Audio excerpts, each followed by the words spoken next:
आज ना भक्तीच्या स्कूलमध्ये पीटीएम होतं म्हणजे ओपन डे होतं. तर त्याच्यासाठीच मी तिच्या ना स्कूलला गेले होते. पेपर वगैरे दाखवणार होते आणि रिझल्ट पण दाखवणार होते टीचर. तर मस्त मार्क्स वगैरे पडलेत आणि टीचरांनी तिचं खूप कौतुक पण केलं. मस्त डिसिप्लिन मुलगी आहे तुमची, असं तसं. खूप छान वाटलं मला पण.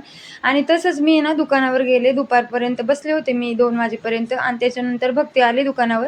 सकाळीच भाजी चपाती वगैरे करून आले होते, त्याच्यामुळं घरी काही स्वयंपाकाचं टेन्शन नव्हतं. मग दुपारी घरी आल्याच्यानंतर थोडा वेळ आराम केला आणि सकाळच्या 2-4 चपात्या बाकी होत्या ना, त्याचा चुरा करून घेतला. भक्ती बोलली, "मम्मी मला आता मी भाजी चपाती नाही खाणार.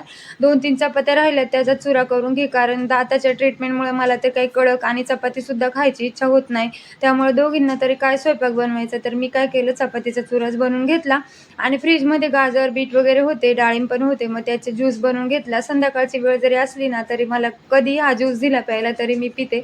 कारण मला खूप आवडतो तो. मला सवय आहे प्यायची. बऱ्याच दिवसापासून मी ना अशी अधूनमधून पीत असते. एवढा भारी होतो ना डाळिंबाचे दाणे वगैरे घालून. तर ते ज्यूस वगैरे पिऊन घेतला. मला तो खूप आवडतो.